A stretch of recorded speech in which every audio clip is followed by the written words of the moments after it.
नमस्कार। आपका अखबार के रविवारी अंक में आपका स्वागत है। मैं हूं प्रदीप सिंह। 4 मई को देश में जनादेश नहीं आया। 4 राज्यों और एक केंद्र शासित क्षेत्र के विधानसभा चुनाव का नतीजा आया। वो सिर्फ जनादेश नहीं था, वो जयघोष था। वो जयघोष था हिंदू मतदाता का। आज जो मैं वीडियो बना रहा हूं, जिस पर बात करने जा रहा हूं, वो आधारित है सुप्रीम कोर्ट के मशहूर वरिष्ठ वकील महेश जेठमलानी, जो भारतीय जनता पार्टी के राज्यसभा सदस्य भी रह चुके हैं। उनकी एक लंबी पोस्ट है उसके आधार पर, लेकिन इसके अलावा अपनी भी बात मैं इसमें शामिल कर रहा हूं। जो उनकी पोस्ट का शीर्षक है वही बताता है कि इस जनादेश का मतलब क्या है। शीर्षक है civilisational politics can not be manufactured overnight. ये एक तरह की चेतावनी है। ये उनकी पोस्ट की भी चेतावनी है, लेकिन उससे बड़ी जनादेश की चेतावनी है। चेतावनी किनके लिए? जो हिंदू विरोध, सनातन विरोध की राजनीति कर रहे थे। अब आगे वो क्या कहते हैं उसको सुनिए, उस पर साथ साथ मेरी टिप्पणी भी सुनिए। देश की राजनीति में हिंदुत्व की राजनीति की जगह खाली नहीं है, और ये बात भारतीय जनता पार्टी के अलावा सभी राजनीतिक दलों पर लागू होती है। और उन्होंने एक खबर भी दी। उन्होंने कहा, ममता बनर्जी का इन दिनों इंडी गठबंधन का कोई नेता फ़ोन नहीं उठा रहा है। जिसको भी फ़ोन करती हैं वो फ़ोन का जवाब नहीं देता, फ़ोन नहीं उठाता है। ये आने वाले समय का संकेत है और आने वाली घटनाओं की आहट है कि आगे भविष्य में, निकट भविष्य में क्या होने वाला है भारत की राजनीति में। उनके मुताबिक पश्चिम बंगाल के चुनाव का नतीजा पॉलिटिकल अर्थक्वेक है, जिसके झटके अगले 1 दशक तक महसूस किए जाएंगे। मेरा मानना है कि उससे ज़्यादा लंबे समय तक महसूस किया जाएगा। जब तक हिंदुत्व की राजनीति रहेगी और उसको काटने की कोशिश में सेकुलरिज्म की राजनीति, मुस्लिम तुष्टीकरण की राजनीति चलाई जाएगी, तब तक इसके झटके महसूस होते रहेंगे। पता नहीं इस जनादेश की बात लोगों को, खासतौर से जो सनातन विरोधी हैं, उनकी समझ में आया है कि नहीं। महेश जेठमलानी कहते हैं कि पश्चिम बंगाल का जनादेश हिंदू चेतना की मेन स्ट्रीमिंग है, वो मुख्य धारा में उसको ले आई है। इस जनादेश ने भारतीय राजनीति का मुख्य व्याकरण बना दिया है हिंदुत्व की राजनीति को। दशकों से भारत के लोगों को, खासतौर से सनातन धर्म के मानने वालों को, ये बताया जाता रहा कि सनातन धर्म का बढ़ना, हिंदुत्व का बढ़ना, हिंदू भाव का बढ़ना ये खतरनाक है देश के लिए। ये भी भाव भरा गया लोगों के मन में कि सनातन पर गर्व करना सांप्रदायिकता है, जो देश के लिए, समाज के लिए खतरा है, खतरनाक है। इससे हर हालत में बचना चाहिए, इसको रोका जाना चाहिए, इसको नष्ट किया जाना चाहिए। यानी सनातनी होने पर आपको गर्व नहीं होना चाहिए। अगली बात जो कही नहीं जाती थी वो ये है कि सनातनी होने पर आपको थोड़ी शर्म महसूस होनी चाहिए, थोड़ी आप में हीनता का भाव आना चाहिए। ये सब महेश जेठमलानी ने नहीं कहा, मैं कह रहा हूँ। धर्मनिरपेक्ष और मुस्लिम तुष्टीकरण के रास्ते पर चलने वाली राजनीति वो देश के लिए अनिवार्य है, वो देश की ज़रूरत है, वो देश के लिए लाभदायक है। जिसका सीधा मतलब था कि मुस्लिम तुष्टीकरण की राजनीति स्वीकार्य है। वही दरअसल मुख्य धारा है राजनीति की। और हिंदू बोध अगर किसी में है तो वो अपराध है। हिंदू होने का बोध कराने वाले अपराधी हैं। तो पश्चिम बंगाल के मतदाता ने पूरे देश को और पूरी दुनिया को बताया कि भारतीय मतदाता अपनी सांस्कृतिक पहचान को अपराध बोध की तरह नहीं देखता। और ये भी एक तरह की घोषणा की कि हिंदू स्वाभिमान को सेकुलरिज्म के नाम पर दबाया नहीं जा सकता। तो सनातन विरोध का सबसे बड़ा बौद्धिक केंद्र देश में कौन सा था, कहाँ था? पश्चिम बंगाल। कांग्रेस से शुरू हुआ और वामपंथी इसको एक नए आयाम पर ले गए, और पश्चिम बंगाल से ही पूरे देश में सनातन विरोधी जो बौद्धिक विमर्श चलता था वो वहीं से संचालित होता था। आज देश में सनातन विरोधी सबसे बड़े बौद्धिक केंद्र को लोगों ने ध्वस्त कर दिया है, मटिया मेट कर दिया है। और ये बात मैं सिर्फ इसलिए नहीं कह रहा हूँ कि पश्चिम बंगाल में भारतीय जनता पार्टी चुनाव जीत गई है, ममता बनर्जी की पार्टी चुनाव हार गई है, सत्ता से बाहर हो गई है। आप देखिए, आज हम बात जब कर रहे हैं तो आज है 31 मई, 27 दिन हो गए रिजल्ट आए हुए चुनाव के। पश्चिम बंगाल में जिस तरह का समारोह किया जा रहा है, जिस तरह का जश्न मनाया जा रहा है, जिस तरह की खुशी जाहिर की जा रही है, वो बताता है कि कितने लंबे समय से लोगों की भावनाओं को दबा कर रखा गया था, किस तरह का दमन किया गया था। इसके साथ ही उन्होंने जोड़ा तमिलनाडु को कि तमिलनाडु देखिए, सनातन विरोध की राजनीति का, पश्चिम बंगाल बौद्धिक केंद्र और सनातन विरोधी राजनीति का सबसे बड़ा केंद्र तमिलनाडु था। दोनों किले ध्वस्त हो गए, दोनों किले ढह गए। तमिलनाडु में द्रविड़ राजनीति के अंत की शुरुआत हो चुकी है। द्रमुक का सत्ता से बाहर होना और अन्ना द्रमुक का और घट जाना, ये इस बात का प्रमाण है। एक नई पार्टी का जो पहली बार चुनाव लड़ रही थी, उसका सत्ता में आ जाना इस बात का सबसे बड़ा प्रमाण है। महेश जेठमलानी आगे कहते हैं कि ये इंडी गठबंधन का टूटना नहीं है, ये भाजपा विरोधी सबसे बड़े मोर्चे का धराशायी होना है। वो कहते हैं कि इंडी गठबंधन जो बना था वो किसी विचार के आधार पर नहीं, उसका आधार कोई वैचारिक सोच नहीं थी, वो एक डर पर आधारित था। तो डर किसका था? डर था प्रधानमंत्री नरेंद्र मोदी का। था नहीं, मैं तो कहता हूँ अब भी है। डर था और है भारतीय जनता पार्टी का, डर था और है राष्ट्रीय स्वयंसेवक संघ का, और डर सबसे बड़ा जो पश्चिम बंगाल के चुनाव नतीजे से सामने आया है कि डर है उस हिंदू वोटर का जिसने ये घोषणा कर दी है कि अब वो चुप नहीं बैठेगा, वो चुपचाप बर्दाश्त नहीं करेगा, सनातन विरोध को वो चुपचाप स्वीकार नहीं करेगा। वो स्वीकार करना तो दूर, वो असहमति में खड़ा होने को तैयार हो गया है। और ये डर था उस भारत से जिसने इस जनादेश के जरिए बताया है कि वो वंशवादियों, द्रविड़ विचारधारा पर चलने वालों और वामपंथी बुद्धिजीवियों के अनर्गल प्रलाप को सुनने के लिए तैयार नहीं है। बहुत सुन लिया, बहुत बर्दाश्त कर लिया, बहुत दिन तक इसकी उपेक्षा करके देख ली, लेकिन अब और नहीं। अब हम बोलेंगे, आप सुनिए। महेश जेठमलानी कहते हैं कि डर कोई नेशनल विजन नहीं बन सकता है क्योंकि वो नकारात्मकता पर आधारित है। ममता बनर्जी और लेफ्ट के बीच में क्या कॉमन था?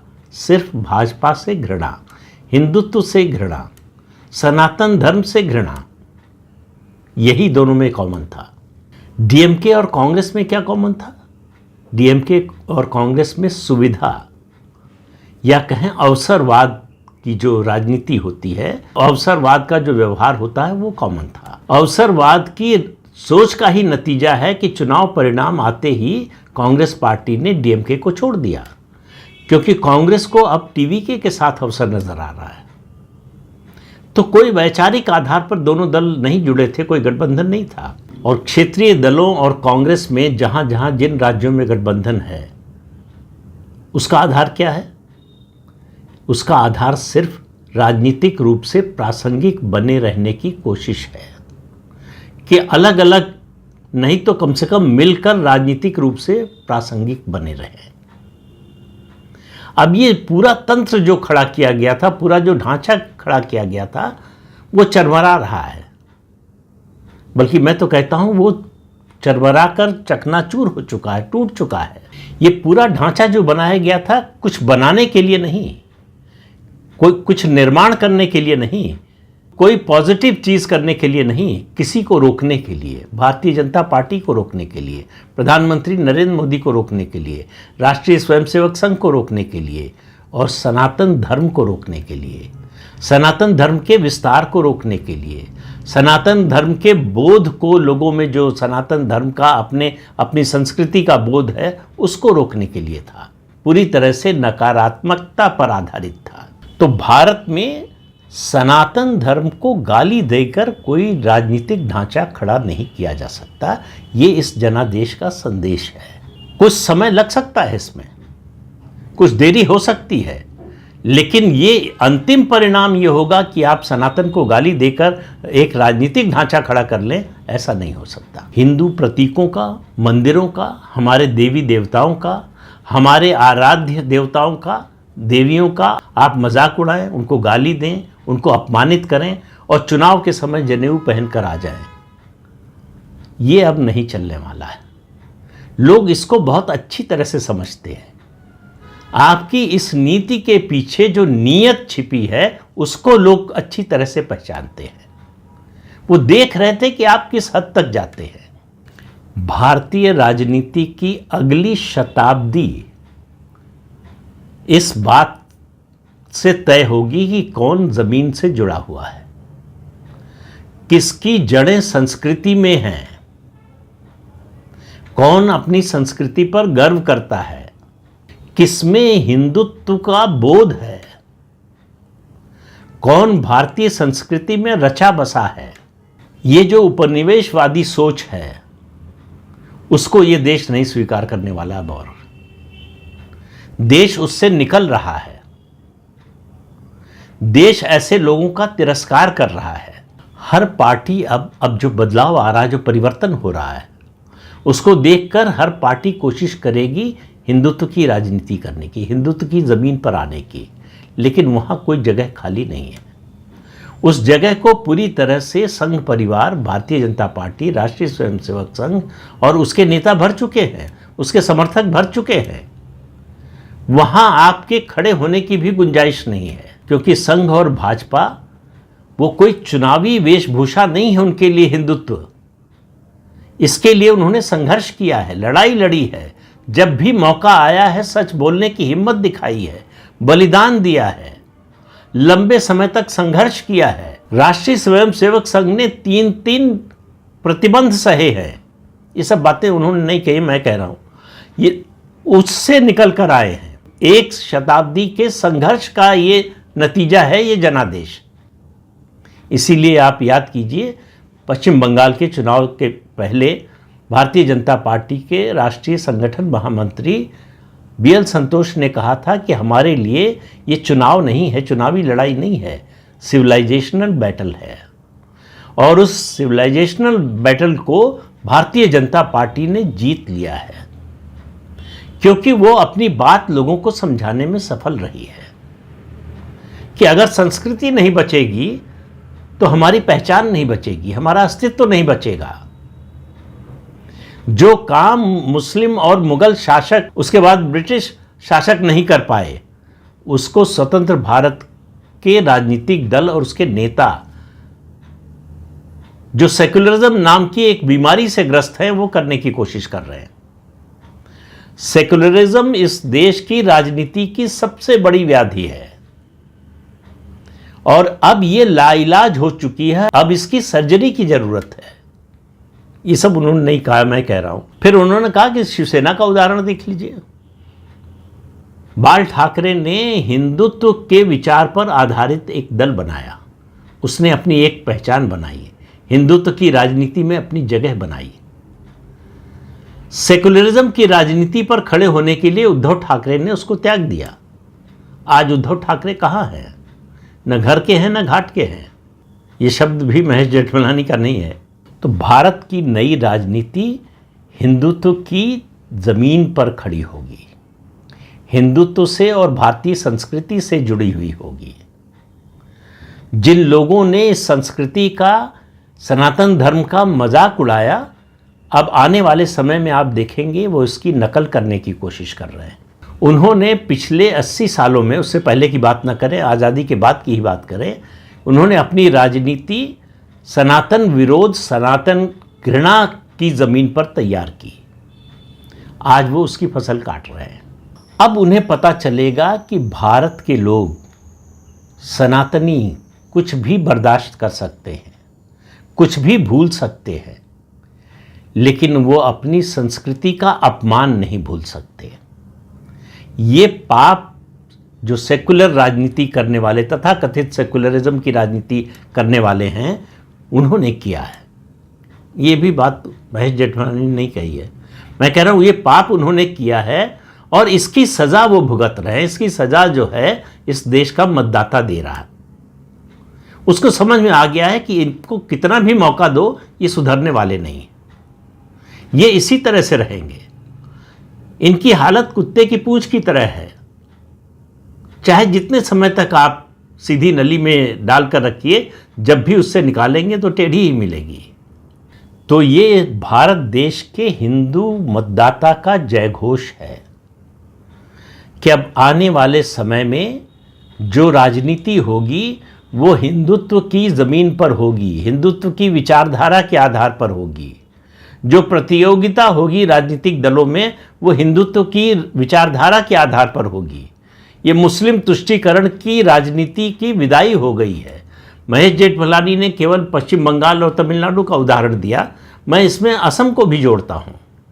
ये मुस्लिम तुष्टीकरण की राजनीति की सबसे बड़ी प्रयोगशाला थी असम, और उसके अलावा पश्चिम बंगाल तो थी ही।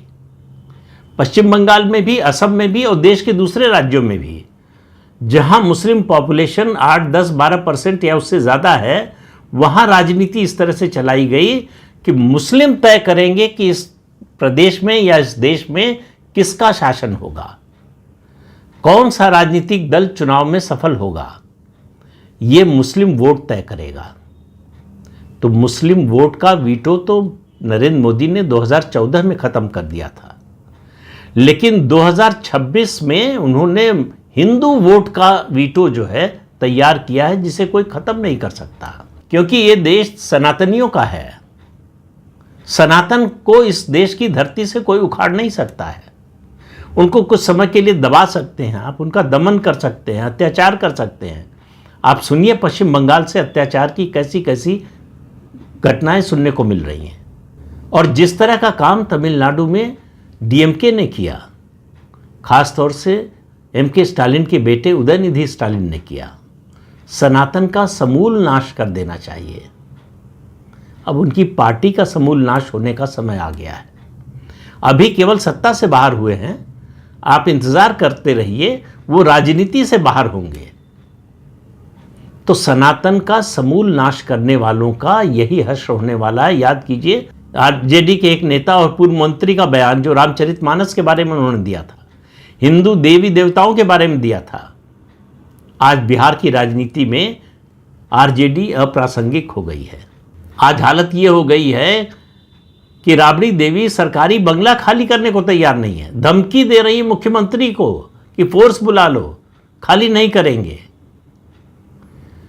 तो रस्सी जल गई है, बल नहीं गए। अब इस देश में उन रस्सियों के बल को खत्म करने का समय आया है। ये जो वैचारिक अधिष्ठान खड़ा किया था लेफ्ट इकोसिस्टम ने, उसके खात्मे की शुरुआत हो गई है, और उसमें सबसे बड़ी भूमिका है पश्चिम बंगाल के लोगों की। पश्चिम बंगाल जहां सबसे मजबूत था लेफ्ट इकोसिस्टम, आज वहां आपको खोजे नहीं मिलेगा लेफ्ट इकोसिस्टम। पूरे देश में जो लेफ्ट इकोसिस्टम का नैरेटिव चलता था वो पश्चिम बंगाल की ताकत से चलता था, पश्चिम बंगाल से चलता था, पूरी तरह से ध्वस्त हो चुका है। 2011, 2016, 2021, 2026 4 चुनाव हो गए पश्चिम बंगाल में विधानसभा के, लेफ्ट का कोई नाम लेवा नहीं है। एकमात्र राज्य बचा था केरलम, वहाँ से भी उसके पांव उखड़ गए। त्रिपुरा में तो बहुत पहले उखड़ गया, 10 साल हो गए। बीजेपी की 2028 में तीसरी बार सरकार बनेगी, और देश में कहीं नहीं रह गया। जहाँ भी है वो परजीवी की तरह, कोई 1 सीट दे दे, 2 सीट दे दे, उसके आधार पर 1-2 सीटें जीत कर जो है विधानसभा या लोकसभा में पहुँच जाते हैं। वो भी खत्म होने जा रहा, क्योंकि उनकी कोई उपयोगिता बची नहीं है। वो किसी को कुछ दे नहीं सकते, वो परजीवी हैं जो ले ही सकते हैं सिर्फ। केरलम से लेफ्ट का जाना लेफ्ट इकोसिस्टम की स्थायी विदाई की घोषणा है, और तुष्टीकरण की राजनीति पर जितना बड़ा कुठाराघात पश्चिम बंगाल और असम ने किया है, उससे पहले उत्तर प्रदेश ने किया। 2014, 2017, 2019, 2022 इन 4 चुनावों में 2024 में जो नुकसान हुआ बीजेपी का, वो तुष्टीकरण की राजनीति की ताकत से नहीं, जाति की राजनीति के कारण हुआ। तो इसलिए मुस्लिम तुष्टीकरण की राजनीति, राहुल गांधी आजकल खुलकर बोल रहे हैं ना कि अल्पसंख्यक मत बोलो, मुसलमान बोलो, तो ये तो कांग्रेस की पुरानी नीति रही है। उनके लिए अल्पसंख्यक का मतलब संविधान में जो अल्पसंख्यक लिखा है वो उसको मुसलमान पढ़ते हैं, वही व्यवहार करते थे, अब वही बोलने लगे हैं। और वो ऐसे समय बोल रहे हैं जब मुस्लिम तुष्टीकरण की राजनीति का सफाया हो रहा है, उसके पांव उखड़ चुके हैं। लेकिन ये सब समझने के लिए राजनीति की समझ होनी चाहिए, जमीन से आपका संपर्क होना चाहिए, जमीनी वास्तविकता क्या है इसका आपको एहसास होना चाहिए, इसकी आपको जानकारी होनी चाहिए। तो इसलिए मुस्लिम तुष्टीकरण की राजनीति करने वाले, धर्मनिरपेक्षता की राजनीति करने वाले, अब इनका कोई नाम लेवा नहीं बचने वाला है। चलेगा तो सिर्फ हिंदुत्व, हिंदुत्व और हिंदुत्व। तो इस अंक में इतना ही। अगले अंक में फिर मिलेंगे किसी नए मुद्दे के साथ। तब तक के लिए अनुमति दीजिए। नमस्कार।